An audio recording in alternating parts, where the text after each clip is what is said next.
Hello दोस्तों, कैसे हैं आप सब। तो आज का ये लेक्चर बहुत ज़्यादा इंपॉर्टेंट होने वाला है क्योंकि आज के इस सीरीज़ में मैंने 6 सितंबर को जो एसएससी एमटीएस का एग्ज़ाम हुआ था, जो कि सेकंड शिफ्ट का पेपर आज इसमें मैंने इंक्लूड किया हुआ है। तो अभी की जैसा आपको मालूम होगा कि एसएससी एमटीएस का एग्ज़ाम ऑनगोइंग है और इसमें जितने भी रिव्यू, जितने भी एनालिसिस आ रहे हैं, सब प्रीवियस ईयर का देखा जा रहा है। इसमें प्रीवियस ईयर के बहुत ज़्यादा क्वेश्चन रिपीट हो रहा है। खासकर आपके लिए इसमें एरर के क्वेश्चन और क्लोज टेस्ट के क्वेश्चन बहुत ज़्यादा इंपॉर्टेंट होने वाले। इससे पहले मैंने लगभग 10 से 11 शिफ्टों का क्वेश्चन कंप्लीटली अपलोड किया हूं अपने चैनल पर। आप उसकी प्लेलिस्ट जाकर लिंक से चेक कर सकते हैं। और बहुत ज़्यादा ज़रूरी है, जो भी बच्चे इस बार, जो भी भाई लोग हमारे CHSL मेंस या फिर सीजल मेंस की एग्जाम की प्रिपरेशन करें, उनके लिए भी ये सीरीज बहुत इंपॉर्टेंट है। तो आज हम 25 आउट 25 क्वेश्चन डिटेल्ड में समझने वाले, एकदम डिटेल्ड में इसका पोस्टमार्टम होने वाला है। एक एक वर्ड की आपको मीनिंग बताई जाएगी, जितने भी आपको ऑप्शंस दिए हो सबको बहुत ही अच्छे से एक्सप्लेन किया जाएगा। तो मेरी ये रिक्वेस्ट रहेगी कि आप इस वीडियो को पूरा ज़रूर देखें, क्योंकि इस वीडियो के बाद आप डिसाइड करेंगे कि मेरी अदर वीडियोस आपके लिए हेल्पफुल हो रही या नहीं। और मैं आपको एक इन्फॉर्मेशन और देना चाहता हूं कि हमारे चैनल पर कल से एसएससी सीजल मेन सीरीज स्टार्ट होने जा रही है, जो कि आपको अल्टरनेटिव डेज पर एक वीडियो अपलोड मैं करता रहूँगा, आपको एक वीडियो मिलती रहेगी। चलिए अब अपनी वीडियो को स्टार्ट करते बिना किसी देर किए। सबसे फर्स्ट क्वेश्चन हमारा एरर से पूछा गया है। इसमें कह रहा select the option that contain an error. अब देखिए, सबसे पहले हमको सेंटेंस अच्छे से पढ़ना है, फिर टेंस चेक करना है। मैंने आपको रूल बताया था कि एरर को कैसे आप हैंडल करेंगे। तो सबसे पहले आप किसी भी जो एरर दिया होगा उसके सेंटेंस को पढ़ेंगे। एरर आपको दो टाइप से दिया होगा, एक पूरा सेंटेंस दिया रहेगा, दूसरा जो टाइप आता है एरर का वो स्लैश करके आता है। कई 4 पार्ट्स में आपको सेंटेंस को डिवाइड कर देगा। तो सबसे पहले सेंटेंस आपको अच्छे से पढ़ना है। कह रहा existentialism has a reputation for being angst-ridden and gloomy, mostly because of its emphasis on pondering the meaningless of existence। ठीक है ना। अब चलिए इसकी मीनिंग पहले समझिए आप। देखिए, एग्जिस्टेंशियलिज्म मतलब क्या होता है। इसका मतलब होता है अस्तित्ववाद। रेपुटेशन मीन्स होता है प्रतिष्ठा। एंग्स्ट राइडन, ये इंपॉर्टेंट है आपके लिए। एंग्स्ट राइडन इसका मतलब होता है चिंता से ग्रस्त होना। ग्लूमी आपको पता ही है, फेड अवे होता है, उदास होता है, सैड होता है। Mostly because of its emphasize मतलब जोर करना। पॉन्डरिंग मतलब क्या होता है। पॉन्डरिंग मतलब होता है विचार करना। ये जो पॉन्डरिंग दिया हुआ है इसका मतलब होता है विचार करना। ठीक है ना। Meaningless of existence. ठीक है ना। अब यहाँ ये इसका देखिए अर्थ क्या निकल रहा है। कह रहा है कि अस्तित्ववाद जो है, अस्तित्ववाद की प्रतिष्ठा है कि वह चिंता से ग्रस्त और उदास है, मुख्य रूप से इसके अस्तित्व and gloomy mostly because of मतलब मुख्य रूप से इसके अस्तित्व की अर्थहीनता पर विचार करने पर जोर देने के कारण ये चीज़ ऐसा है। अब ये बताइए, इसमें यार टेंस जो है मैं देख पा रहा हूँ तो एकदम टेंस एक्यूरेट है। यहाँ प्रेजेंट परफेक्ट की बात हो रही है, उसके बाद its emphasize on pondering the meaningless of existence, तो यहाँ भी प्रेजेंट की ही बात हो रही है। अब देखिए इसमें गलती क्या है। देखिए दो चीज़ होती है हमारे पास। सबसे पहली चीज़ जो है वो है मीनिंगलेस जो आपको यहाँ दिया गया है। ये चीज़ मीनिंगलेस एक एडजेक्टिव है, इसको ध्यान से समझिएगा। मीनिंगलेस एक एडजेक्टिव है जो क्या डिस्क्राइब कर रहा है यहाँ पर, जो किसी की भी मीनिंग डिस्क्राइब नहीं कर पा रहा कि ये मीनिंगलेस किसके लिए आया हुआ है, क्योंकि ये एज एन एडजेक्टिव आया है। तो एडजेक्टिव जो है हमेशा नाउन को क्वालिफाई करता है, जबकि जो यहाँ जो एक अप्रोप्रिएट पार्ट ऑफ स्पीच आनी थी वो नाउन था। ठीक है ना, नाउन था। नाउन इसका क्या बनेगा, मीनिंगलेस का। अब अगर आप नाउन बनाएंगे तो मीनिंगलेस का नाउन होता है मीनिंगलेसनेस, जो रिफर करता है किसी भी स्टेट या क्वालिटी को। ठीक है ना, किसी भी चीज़ पे। तो आई होप आपको क्लियर होगा। तो इसमें एरर पार्ट आपको पता चल गया। यहाँ होना था on pondering the meaninglessness of existence. Meaningless of existence क्या है, ये एडजेक्टिव आ गया ना। एडजेक्टिव को एक नाउन की ज़रूरत पड़ती है जिसको वो क्वालिफाई कर सके, बट यहाँ नाउन भी नहीं है जिसको ये क्वालिफाई कर पाएगा। तो यहाँ सेल्फ नाउन ही चाहिए। मीनिंगलेसनेस ये आपका करेक्ट ऑप्शन हो जाएगा। आई होप आपको क्लियर हुआ होगा। नेक्स्ट क्वेश्चन की तरफ मूव ऑन करते हैं। नेक्स्ट क्वेश्चन दिया हुआ है सब्स्टिट्यूशन से। यहाँ कुछ एक सेंटेंस दिया हुआ है, इसमें आपको अंडरलाइन किया गया है और इसे आपको जो है सब्स्टिट्यूट करना है। अब यहाँ देखिए ऑप्शन में सब्स्टिट्यूशन का भी ऑप्शन नहीं, नो सब्स्टिट्यूशन का भी ऑप्शन नहीं दिया गया, तो आपको हर हाल में सब्स्टिट्यूट ही करना है। तो कह रहा है कि to preparing the vine for plant it should be cut back to 2 feet. अब देखिए अंडरलाइन किसको किया गया, preparing the vine for plant. आपको एक रूल मालूम होगा, जो टू इन्फिनिटिव है उसके बाद जो हम वर्ब यूज़ करते हैं वो सिर्फ V1 के फॉर्मेट में यूज़ करते हैं, ठीक है ना। V1 के बाद ING की फॉर्म नहीं आती है, वो बहुत ही एक स्पेशल केस होता है जिसमें आप लगा सकते हैं। तो यहाँ देखिए प्रिपेयर्स, टू प्रिपेयर्स नहीं होता, V1 के बाद S या ES नहीं लगता, ठीक है ना, टू अगर आता है तो।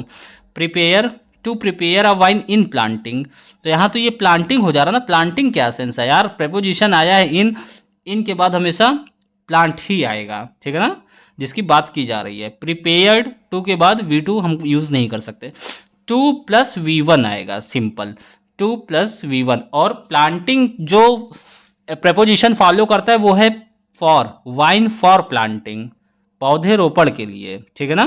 Prepare the vine for planting, ठीक है ना। आई होप आपको ये क्लियर हुआ होगा। तो यहाँ का सेंटेंस क्या बनेगा, to preparing the vine, to preparing the vine, ये तो आपको दिया गया है। यहाँ सेंटेंस ये बनेगा कि to prepare the vine for planting it should be cut back to 2 feet, ठीक है ना। आई होप आपको क्लियर हुआ होगा। नेक्स्ट क्वेश्चन की तरफ हम चलते हैं। क्वेश्चन नंबर 3 कह रहा है एंटोनिम से रिलेटेड है। इसमें आपको एक सेंटेंस दिया गया है और इसमें फिल इन द ब्लैंक्स के फॉर्म में एंटोनिम पूछा गया। तो ये जो आपको एंटोनिम पूछा गया है ये इसको ब्रैकेट में किया गया है। इनकोहेरेंट, इनकोहेरेंट का एंटोनिम आपको बताना है। अगर एग्जैक्ट इसका एंटोनिम नहीं याद आ रहा आपको तो आपको क्या करना है पता है ना, आपको सिंपल सा इसका जो है सेंटेंस पढ़ना है। कह रहा कि the student provided her English teacher a short and dash account of her journey to Shimla with her parents. Incoherent means होता है जो चीज़ स्पष्ट ना हो सके। देखो कोई भी स्टूडेंट होगा वो जो अपने इंग्लिश टीचर को एक शॉर्ट अकाउंट प्रोवाइड करेगा वो तो क्लियर कट होगा ना, जबकि यहाँ इसका एंटोनिम पूछ रहा तो इसका मतलब यहाँ अनक्लियर है, ठीक है ना। तो ये अनक्लियर है, इसका जो है इनकोहेरेंट मतलब होता है अस्पष्ट। तो इसका जो एंटोनिम होगा वो हो जाएगा लूसिड। लूसिड मीन्स होता है स्पष्ट, क्लियर, ट्रांसपेरेंट, जिसकी ट्रांसपेरेंसी हो, जिसको हर लोग समझ सके। हम्बल, हम्बल मीन्स होता है नम्र, मॉडेस्ट या अनम्यूजिंग। रफ मीन्स आपको पता होगा खुरदुरा टाइप का होता है, कोएट्स या हॉर्स। जेन्युइन जो असली चीज़ होती है उसे जेन्युइन कहते हैं, ऑथेंटिक या रियल। आई होप आपको क्लियर हुआ होगा। नेक्स्ट क्वेश्चन नंबर 4 की तरफ हम चलते हैं। इसमें भी identify the segment that contains a grammatical error. इसमें ग्रामेटिकल एरर से आया हुआ है। कह रहा है कि I want to give you an information about the misleading necklace. तो आपको यहाँ देखते ही पता चल जाएगा यार एन इन्फॉर्मेशन क्या होता है। इन्फॉर्मेशन हमेशा अनकाउंटेबल नाउन की तरह यूज़ होता है, ये अनकाउंटेबल नाउन है, इसके आगे हम ए या एन का यूज़ नहीं करते हैं किसी भी तरह से, ठीक है ना। तो I want to give you information about the missing necklace, या यहाँ हो सकता है ए पीस ऑफ इन्फॉर्मेशन, ठीक है ना। क्वेश्चन नंबर 5 जो कि अप्रोप्रिएट मीनिंग पूछ रहा, मतलब सिनोनिम्स आपको बताना है। एंशियंट, एंशियंट का मीन्स होता है प्राचीन, जिसके सिनोनिम्स होते हैं ओल्ड, आर्केइक या एंटिक। तो इसका करेक्ट ऑप्शन क्या हो जाएगा, एंटिक, ठीक है ना। एंटिक इसका करेक्ट ऑप्शन हो जाएगा। अनवॉर्न, अनवॉर्न मतलब होता है जो चीज़ पहना ना हुआ, ना मतलब ना पहना हुआ, जिसे हम कहते हैं न्यू। प्रिस्टाइन, न्यू हो जाएगा इसका प्रिस्टाइन, ठीक है ना, ये चीज़ आपका हो जाएगा। कंटेम्परेरी क्या होता है, मतलब होता है समकालीन, मॉडर्न या करेंट। रिसेंट मतलब हाल ही में जो चीज़ हुआ हो। नेक्स्ट कह रहा है कि यहाँ भी सब्स्टिट्यूशन से आया हुआ है, तो यहाँ भी सब्स्टिट्यूशन का ऑप्शन है, तो आपको हर हाल में इसको सब्स्टिट्यूट ही करना है। कह रहा है they are sell their companies product to people, वे लोग अपने कंपनी के प्रोडक्ट को लोगों को बेच रहे हैं। तो आपको मैंने एक चीज़ बताया था कि कभी भी इज, एम, आर या फिर वाज, वर ये आएगा तो इसके साथ जो V1 में हम वर्ब यूज़ करते हैं वो V1 + ing का यूज़ करते हैं, या तो V3 आएगा।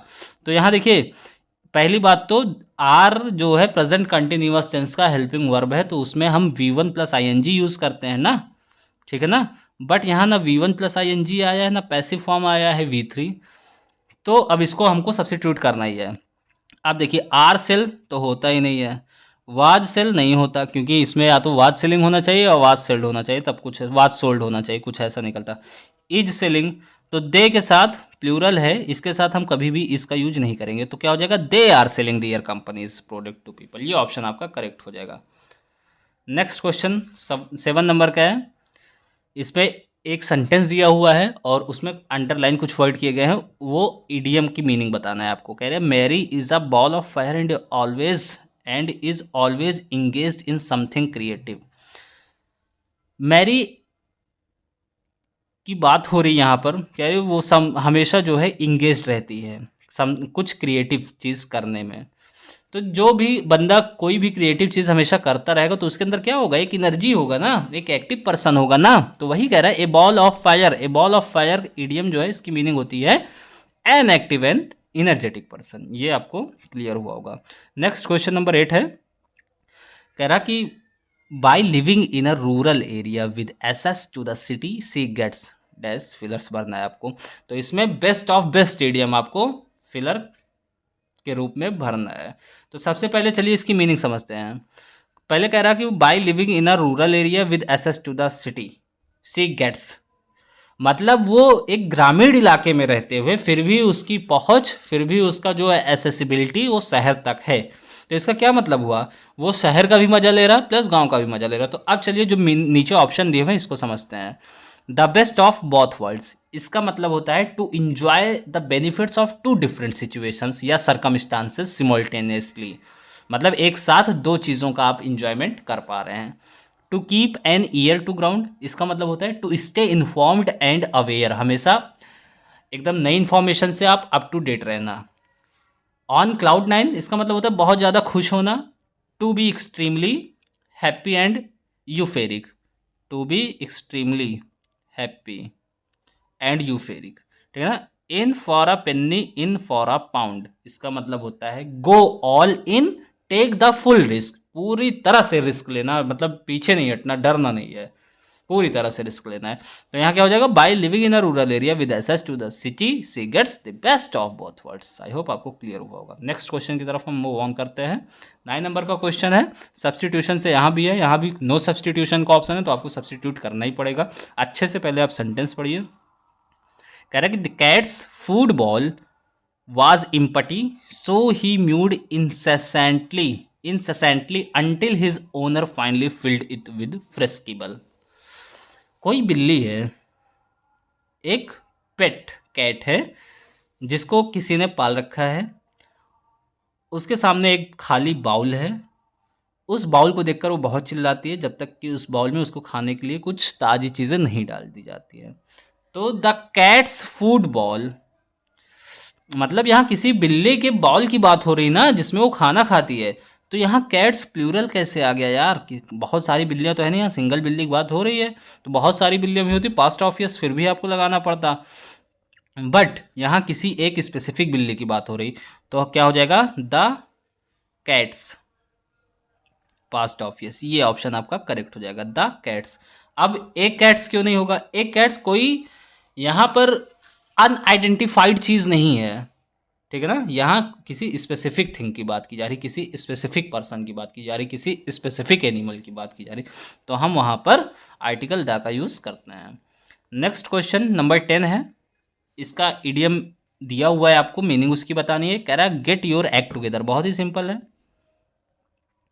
Gate your act together, to have patience नहीं, टू स्टे टुगेदर नहीं, to act in a plan नहीं, get organised and do things better, मतलब एक साथ रहकर चीज़ों को अच्छी तरीके से करना, मतलब इकट्ठे होकर, ठीक है ना।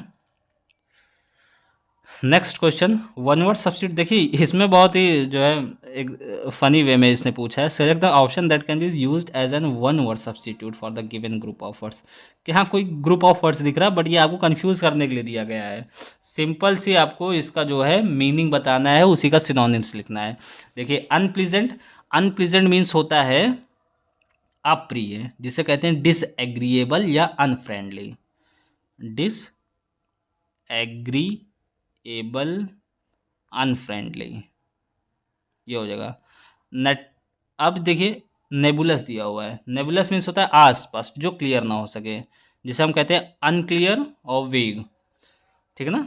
नटाल, नटाल मीन्स होता है जो जन्म से संबंधित हो, बर्थ रिलेटेड या नेटिव, ठीक है ना। नेस्टी, नेस्टी मीन्स आपको पता ही है बहुत ही घिनौना होता है, इसका मतलब अनप्लीजेंट या डिसगस्टिंग। तो इसका सिनोनिम्स जो है ये हो जाएगा, करेक्ट ऑप्शन ये हो जाएगा आपका। आई होप आपको क्लियर होगा। नेक्स्ट क्वेश्चन में क्वेश्चन नंबर 12 की तरफ आता हूँ। तो यहाँ एक सेंटेंस दिया हुआ है, इसमें आइडेंटिफाई करना है आपको एरर। कह रहा है the mother exclaimed when she saw her son stumble on the race track looks he fails.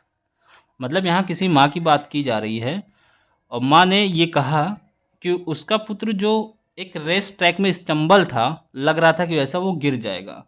तो यहाँ फेल्स नहीं होगा, फेल्स मतलब किसी चीज़ का गिरना, पेड़ से पत्ते का गिरना, जबकि हम यहाँ यूज़ करेंगे लुक ही फॉल्स, FALLS, ये आपका करेक्ट यूसेज हो जाएगा। तो ऑप्शन नंबर डी करेक्ट हो जाएगा।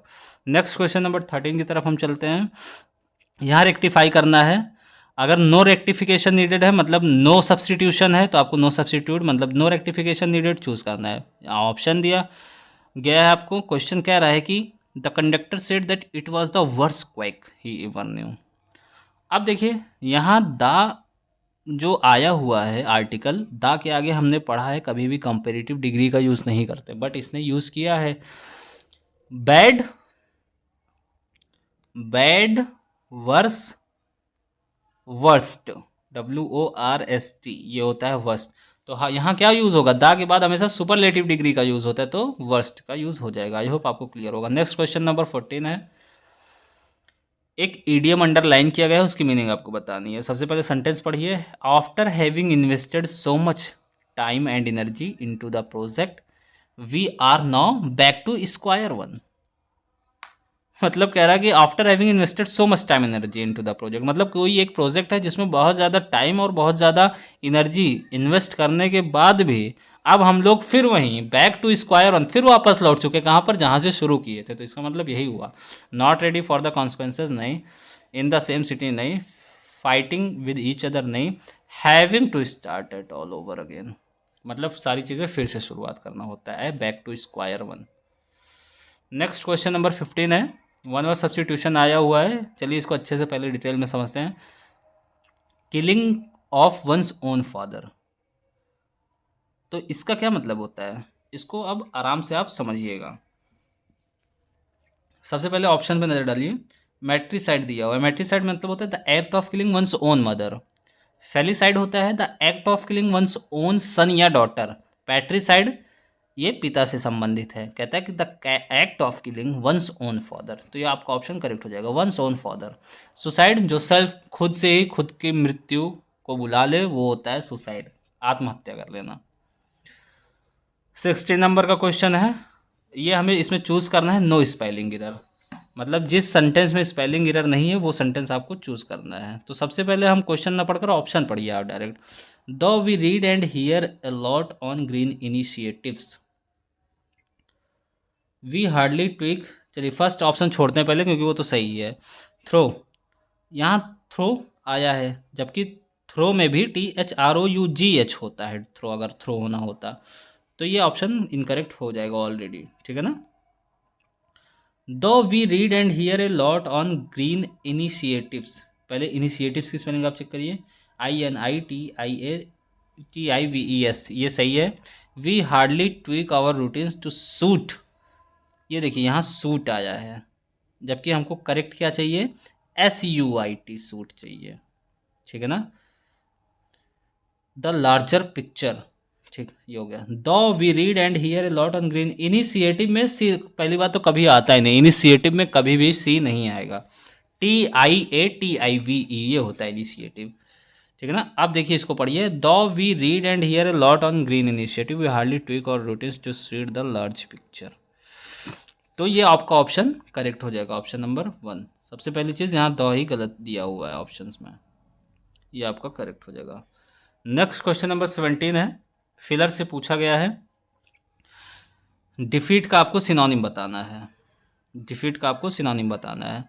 तो क्या प्रोग्रेशन होता है डिफीट का सिनोनिम, नहीं। ब्रेक थ्रो होता है, ब्रेक थ्रो मतलब किसी चीज़ का पता लग जाना, नहीं। स्ट्रेस क्या बहुत ज़्यादा प्रॉब्लम में हैं, बहुत ज़्यादा आप स्ट्रेस ले रहे हैं, नहीं। सेटबैक, सेटबैक मतलब पछाड़ी दे देना, उसको जो है हरा देना, इसका मतलब ये होता है। एथलीट की बात हो रही, इंजरी की बात हो रही, तो यहाँ पर जाहिर सी बात है हारने की बात हो ही रही है, तो सेटबैक में होता है रिफीट कर देना। नेक्स्ट क्वेश्चन नंबर 18 है, इनकरेक्टली स्पेल्ड वर्ड चूज करना है आपको। पैरेलल, पैरेलल में हमेशा डबल एल होता है, डबल एल होता है, दो ए होता है, ये याद रखिएगा, डबल एल डबल ए। और रिकमेंड, रिकमेंड में कभी भी डबल सी नहीं आएगा, ये आपको ऑप्शन में दिया जाएगा। इररेसिस्टिबल, इररेसिस्टिबल, इररेसिस्टिबल, ये मैंने आपको, चलो इसके लिए मैंने होमवर्क दिया आपको, इसका आप करेक्ट स्पेलिंग आप कमेंट बॉक्स में जरूर लिखें। टुमारो भी सही लिखा हुआ है, TOMORROW, tomorrow. Next question number 19 है, करेक्टली स्पेल्ड, देखिए इनकरेक्टली पूछा था और अब इधर करेक्टली पूछा है। तो मिलेनियम में हमेशा ध्यान रखिएगा डबल एल डबल एन, ये इसी में आपको स्पेलिंग में फंसाएगा, ठीक है ना। तो मिलेनियम में हमेशा double L plus double N, ये चीज़ याद रखिएगा। मिलोना, मिलोना, मिलोनियम, ये ऐसे याद रखिएगा। 20 नंबर का क्वेश्चन है, अंडरलाइन किया गया है एक वर्ड सेंटेंस में और वन वर्ड सब्स्टिट्यूशन पूछ रहा। देखिए, she propose to write the life history of the famous poet. किसी की लाइफ हिस्ट्री लिखना वो क्या होता है, वो बायोग्राफी के अंतर्गत आता है। नॉवेल क्या होता है, नॉवेल होता है a long written story usually in prose. Biography आपको पता ही है। मिथोलॉजी होती है एक पौराणिक कथा, पौराणिक गाथा जिसे कहते हैं। ऑटोबायोग्राफी जो खुद के बारे में खुद से ही लिखी गई हो, बायोग्राफी जो दूसरों के बारे में लिखी गई हो, वो बायोग्राफी है। अब चलिए मैं 21 नंबर क्वेश्चन की तरफ मूव ऑन करता हूँ। अब यहाँ से हमारा क्लोज टेस्ट स्टार्ट होता है। क्लोज टेस्ट में मैंने बताया था आपको जल्दीबाजी नहीं करनी, बिल्कुल हड़बड़ाना नहीं है। सबसे पहले आपको जो पैरा दिया गया है उसको अच्छे से रीड करिए स्कीमिंग फॉर्म में। अब देखिए मैं आपको बताता हूँ, कह रहा है कि democracy is a form of government where the power lies dash the people. It is based on the principle equality, principles of equality, freedom and rule of law in democratic society, have the rights to participate in the decision making process dash directly और through elected representatives. अब देखिए यहाँ एक democracy की बात की जा रही है। डेमोक्रेसी क्या है, जहाँ लोगों का शासन हो, जहाँ लोगों के द्वारा गवर्नमेंट सेलेक्ट की जाती हो, वो डेमोक्रेसी है। तो वही कह रहा है कि democracy is a form of government where the power lies, मतलब डेमोक्रेसी गवर्नमेंट का एक ऐसा तंत्र है जहाँ पर पावर किसके साथ लाइज करती है, किसके साथ लाइज करती है, लोगों के साथ, लोगों के हाथ में है। The people, with the people, towards नहीं होगा, कोई चीज़ इंक्लाइनेशन की तरफ नहीं है, टुवार्ड्स होगा, या ऑन पीपल, पीपल पर नहीं होता है, पीपल के द्वारा नहीं होता, पीपल के साथ। एक डेमोक्रेसी एक ऐसी गवर्नमेंट है जो पीपल के साथ एग्जिस्टेंस में आती है, वहाँ के सिटीजन के साथ, ठीक है ना। नेक्स्ट कह रहा है कि it is based on the principles of equality, freedom and rule of law and in a democratic society, in a democratic society dash have the rights to participate. मतलब कह रहा है कि it is based on the principles of equality, यहाँ समानता की जो सिद्धांत है उस पर बेस्ड है, जो स्वतंत्रता के सिद्धांत है उस पर बेस्ड है, and the rule of law, और यहाँ पर जहाँ पर कानून का शासन हो वो उसी को एक डेमोक्रेटिक सोसाइटी कहते हैं। तो डेमोक्रेटिक सोसाइटी किसके लिए बनाई जाती है, आप आराम से बताइए। क्या लॉयर्स के लिए सिर्फ, क्या सिर्फ ह्यूमंस के लिए? नहीं, सारे ह्यूमंस के लिए तो डेमोक्रेटिक सोसाइटी नहीं है, पॉलिटिशियन के लिए नहीं, वहाँ के सिटीजन के लिए एक डेमोक्रेटिक सोसाइटी का निर्माण होता है। यहाँ करेक्ट फिलर क्या हो जाएगा, in a democratic society citizens have the right to participate. मतलब सिटीजन्स को ये राइट है पार्टिसिपेट करने का कि अपने रिप्रेजेंटेटिव को सिलेक्ट करें, अपने डिसीजन मेकिंग को मजबूत करें, ठीक है ना। थर्ड फिलर के लिए हम यहाँ चेक करते हैं, कह रहा है to participate in the decision of making process either directly और थ्रू। अब आइदर कैसे चूज करेंगे, अब देखिए हाउएवर एक कंट्राडिक्शन जो है आपका कंजक्शन है, ठीक है ना, जहाँ दो कंट्राडिक्ट बातों को ये जोड़ता हो। नीदर के साथ नॉर का यूज़ होता है, बट आल्सो का यूज़ आप जानते ही हैं, ठीक है ना। बट यहाँ आइदर का यूज़ कैसे करेंगे आप, देखिए यहाँ और दिया गया है तो हमेशा आइदर और का कॉम्बिनेशन, हमेशा आइदर और का पेयर ही बनता है। तो ये यहाँ पर आइदर डायरेक्टली और through elected representatives. Democracy also allow us for the, fourth option भरते हैं यहाँ फिल करते हैं, democracy also allow us for the delimitation. देखिए डिलिमिटेशन मतलब क्या होता है, डिलिमिटेशन होता है सीमांकन करना। डाइवर्जन, डाइवर्जन मीन्स होता है विचलन, प्रोस्क्रिप्शन मीन्स होता है प्रतिबंध लगाना और प्रोटेक्शन मीन्स होता है सुरक्षा करना। तो अगर सिटीजनशिप की बात होगी, डेमोक्रेसी की बात होगी, तो उसके सेंस में हमेशा प्रोटेक्शन ही आएगा। Democracy also allows for the protection of individual rights, मतलब जो व्यक्तिगत अधिकार है उसको सुरक्षित रखता है, एंड लिबर्टीज़, और जो संप्रभुता है, लिबर्टीज़ है और भी बहुत सी चीज़ें हैं उनको ये सिक्योर रखता है। वाइल डेमोक्रेसी, अब चलिए फिफ्थ फिलर लास्ट के लिए चलते हैं। While democracy is not without its challenges such as the need to balance competing interests and the risk of dash movements. अब देखिए मार्जिनल, मार्जिनल मतलब क्या होता है, एलिटिस्ट मतलब क्या होता है, पॉपुलिस्ट मीन्स क्या होता है, और इसके साथ ही नेग्लिजिबल मतलब क्या होता है, इसको अब मीनिंग हम समझते हैं। मार्जिनल मतलब होता है सीमांत या गौड़, जबकि इलिटिस्ट मीन्स होता है अभिजातवादी, और वहीं पॉपुलिस्ट मीन्स होता है, पॉपुलिस्ट मीन्स क्या होता है, जनवादी, ठीक है ना। नेग्लिजिबल मतलब नग्न, एकदम ना के बराबर, ठीक है ना। तो यहाँ पॉपुलिस्ट की बात की जा रही है। While democracy is not without its challenges such as the need to balance competing interest and the risk of populist movement. जो मूवमेंट चले, जो बहुत बड़े बड़े आंदोलन चले, it remains one of the most widely impressed form of government around the world. मतलब ये खुद में एक समेटे रखे हुए जो संसार में सबसे लंबे चौड़े, सबसे पूरे वर्ड्स की बात करो, पूरे दुनिया की बात करिए, जो ये फॉर्म ऑफ गवर्नमेंट है ये बहुत ही इफेक्टिव है। तो यहाँ पॉपुलिस्ट की बात की जा रही है। आई होप आपको क्लियर हुआ होगा। तो ये रहा आज का इंपॉर्टेंट सेशन जो आपके लिए बहुत ज़्यादा इंपॉर्टेंट है। मैं कोशिश करूँगा ऐसे और लेक्चर्स आपको प्रोवाइड कराता रहूँ, और भी प्रीवियस ईयर एग्ज़ाम के क्वेश्चन मैं कवर करूँ। बहुत ही जल्द आपको हर चीज़ बहुत अच्छे से अवेलेबल होने लगेगी। आई होप आपको ये समझ में आया होगा। अगर आपको हमारी मेहनत अच्छी लगती हो, हमारा एफर्ट्स अच्छे लगते हों, कम्युनिटी पोस्ट आपको अच्छे लगते हो, टेलीग्राम पर जो क्विजेस प्रोवाइड करो वो सारी चीज़ें आपको एफर्ट्स हमारे यूज़फुल लगते हो, तो एक लाइक ज़रूर करिएगा और कमेंट सेक्शन में एक अच्छा सा कमेंट जरूर ड्रॉप करिएगा। तो मिलते हैं आपके साथ नेक्स्ट वीडियो में। तब तक आप अपना ख्याल रखिएगा और एग्ज़ाम की प्रिपरेशन ज़बरदस्त करते रहिए। Thanks for watching.